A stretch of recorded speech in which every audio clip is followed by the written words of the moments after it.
அஸ்ஸலாமு அலைக்கும். Hi friends, welcome back to Nimmi's world. இன்றைக்கி ரொம்ப சிம்பிளாகவும் டேஸ்டியுமான சிக்கனும் மஷ்ரூம் வச்சு சிக்கன் மஷ்ரூம் கிரேவி செய்யப்போகிறோம். வாங்க எப்படி செய்யலாங்கிறத பார்க்கலாம். ஒரு சாஸ்பேன் ஒன்று எடுத்துக்கிட்டேன். அந்த சாஸ்பேனில் நல்லெண்ணெயானது 2 டேபிள் ஸ்பூன் அளவு இப்போ நான் சேர்த்துருக்கேன். இந்த நல்லெண்ணெயானது நம்மளுக்கு சூடேறி வரணும். சூடேறினதுக்கப்புறம் சின்ன வெங்காயமானது கட் பண்ணது 50 கிராம் அளவு இப்போ நான் இதோட நான் சேர்த்துக்கிறேன். சின்ன வெங்காயம் சேர்த்ததுக்கப்புறம் இதை நல்லா கலந்து விட்டுக்கப்புறம் இந்த சின்ன வெங்காயமானது நம்மளுக்கு லைட்டாக வதங்கியும் லைட்டான கோல்டன் கலரில் வரணும். அந்த அளவு ஃபஸ்ட் நம்ம நல்லா வதக்கி எடுத்துக்கலாம். லைட்டாக கோல்டன் கலரில் நம்மளுக்கு வதங்கி வந்ததுக்கப்புறம் இஞ்சி பூண்டு பேஸ்ட்டு 2 டேபிள் ஸ்பூன் அளவு இப்போ நான் இதோட சேர்த்துட்டு அதையும் நான் நல்லா கலந்து விட்டுக்கிட்டேன். இந்த இஞ்சி பூண்டோட பச்சை வாசனை போய் நம்மளுக்கு வதங்கி அது லைட்டாக கலர் மாதிரி வந்துருச்சு.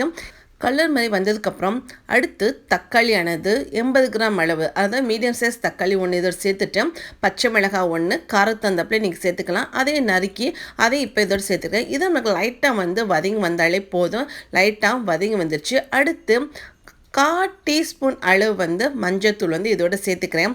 சேர்த்ததுக்கப்புறம் அடுத்து காரத்துக்கு மிளகாத்தூள் ஆனது 1/2 டேபிள் ஸ்பூன் அளவு இப்போ நான் சேர்த்துருக்கேன். நீங்கள் காரம் வேணுமோ இன்னும் கொஞ்சம் நீங்கள் சேர்த்துக்கலாம். அடுத்து மல்லித்தூள் ஆனது 1/2 டேபிள் ஸ்பூன் அளவு இப்போ இதோட சேர்த்துருக்கேன். சேர்த்துட்டு அடுத்து சிக்கன் கறி பவுடர் 1/2 டேபிள் ஸ்பூன் அளவு இதில் நான் சேர்த்துக்கிறேன். நீங்கள் இந்த சிக்கன் கறி பவுடர் வேணால் நீங்கள் சேர்த்துக்கலாம். சேர்த்துட்டு அதையும் நல்லா கலந்துட்டுக்கிறேன். இந்த சிக்கன் கறி பவுடரும் சரி, நம்ம சேர்த்த மசாலாவும் சரி, எல்லாமே இந்த எண்ணெயிலையும் வெங்காயத்திலையும் நல்லா நம்மளுக்கு வதங்கி வரணும். நல்லா எண்ணெயிலையும் வதங்கி அதே மாதிரி நம்மளுக்கு லைட்டாக எண்ணெயும் தெளிஞ்சு வர ஆரம்பிச்சிச்சு.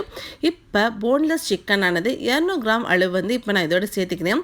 இந்த சிக்கன் தேவையான அளவு உப்பு கொஞ்சம் இதோடு சேர்த்துக்கலாம். சேர்த்துட்டு இது எல்லாத்தையுமே இதிலே கொஞ்சம் நேரம் நம்ம வேக விடலாம். இப்போ தண்ணி சேர்க்க வேண்டாம். ஏன்னா சிக்கன்லேருந்தே லைட்டாக தண்ணி தெளிஞ்சு வரும்.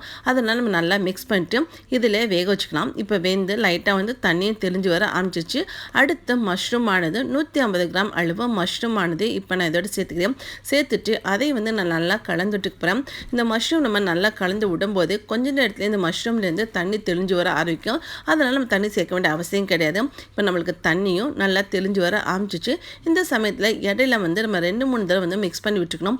அப்போ தான் இது நம்மளுக்கு நல்லா வெந்தும் அதே மாதிரி தண்ணி நல்லா நம்மளுக்கு சுண்டி வரும். இப்போ பார்த்தீங்கன்னா நம்மளுக்கு தண்ணியும் நல்லா ஓரளவு சுண்டியும் அதே மாதிரி மசாலா வெந்து எண்ணெய் தெளிஞ்சு வர ஆரம்பிச்சிச்சு. இடையில இதே மாதிரி நான் ஒரு தடவை நல்லா மிக்ஸ் பண்ணிக்கிட்டேன். நல்லா மிக்ஸ் பண்ணதுக்கப்புறம் சீரகத்தூளானது 1 டீஸ்பூன் அளவு இதோடு சேர்த்துக்கிறேன். மிளகுத்தூளானது 1/2 டீஸ்பூன் அளவு இப்போ நான் இதோட சேர்த்துக்கிட்டேன்.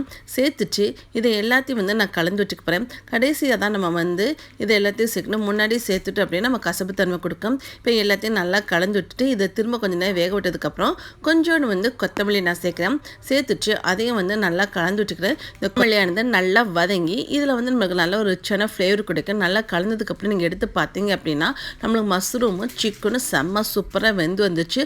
வேறு ஒரு பவுலுக்கு மாற்றும் போதே தெரியும் சிக்கனும் நல்லா வெந்து அதே மாதிரி மசாலா எல்லாம் ஒன்றோட ஒன்று சேர்ந்து நம்மளுக்கு செம்ம சூப்பராக இருக்கும்.